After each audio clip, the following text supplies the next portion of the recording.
Hello CURLtops, welcome to this Curl Live. I'm Ms.Hairista. And I'm FroYoCurls. And today we're going to do our first Mythbuster. And we're going to be talking about the cutting your hair makes your hair grow faster myth. Where they heard that one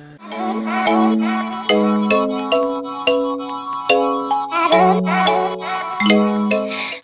So when you don't get regular trims, what happens is your ends will become very dry, very brittle, and eventually when they become so fragile, they're going to start breaking off. Popping left and right. So technically when you get a regular trim, your hair, it's allowing your hair to retain the length. So is that a fact or a myth?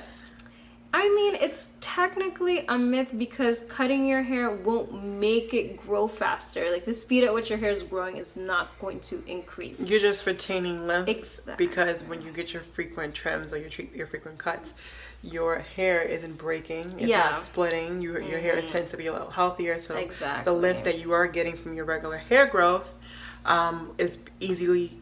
You can easily maintain it. What was it? Easily maintain it. Retain it. I lost my words.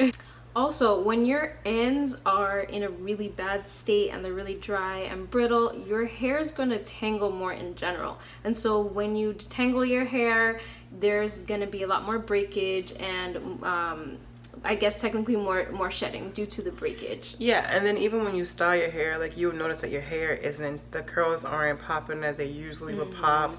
The style isn't, as you would normally like it to be, where it's at a little further slick back, your ponytail a little thicker.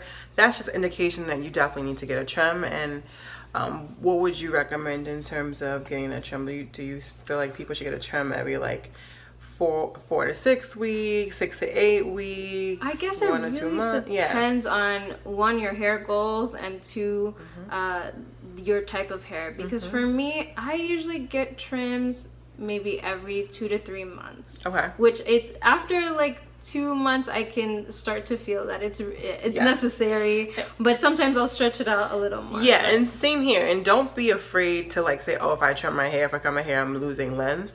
You are not going to be able to retain that length if your hair isn't healthy and your ends are not being properly taken care of, because the ends are the oldest portion of your hair. So that basically deserves more of that love and tender care as opposed to the hair that's closest to your root. So just take care of your hair just like you would take care of yourself. Exactly. Also, you don't really need to cut 5 inches off. That's not really a trim. You only need maybe half an inch. That's a usually. Like a quarter to half an inch when you trim. You don't have to get these big trims. So if you're going to a stylist that doesn't really listen to you when you want to trim, and he or she cuts off 3 inches, then go to a new stylist. Yeah.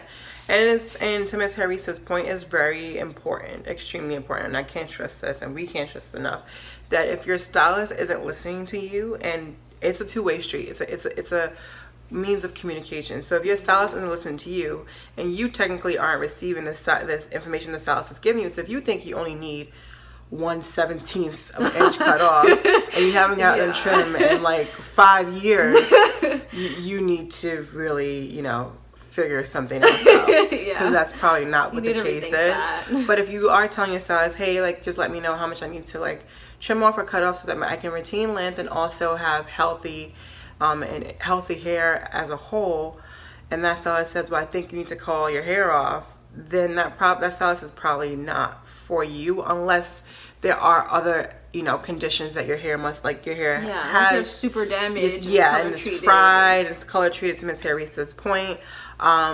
It's just a two-way street. So just make sure that communication's there and you feel your stylist is listening, because again, like, you trust that person to cut your hair, to style your hair. It's a relationship. Yeah, and you don't necessarily need to like feel like you're, once you leave the salon, that you're insecure about your cut. If you have an issue with your cut, address it before. So during the consultation, let the stylist know what your daily, your life is like, and your stylist will definitely ask that question. What you like to do in terms of like your regular maintenance schedule, and how frequently, you know, if you have a color, how frequently do you get your colors and things of that nature. So that has to be details that you tell your stylist, and that's details your stylist often does ask. But if your stylist doesn't really ask, your stylist should ask these questions. Yeah, and if they don't ask these questions, in our opinion, I think that's kind of like a red flag, because you need to understand someone's lifestyle and someone's ability to maintain their hair in order to actually service that person and provide that person with the best cut or the best style that fits that person's lifestyle. So we hope you learned something today, CURLtops. And we're spitting tons of knowledge, like just spitting it out. All the knowledge we have, we want to make sure you guys have it too. So thank you for watching This Curl Life, where you can learn to love your hair one curl at a time. Hello, CURLtops.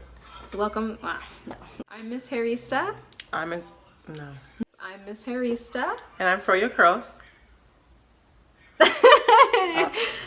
Today that was me? Yeah. Oh, sorry. It's okay. That's what you missed out. I thought you were gonna go.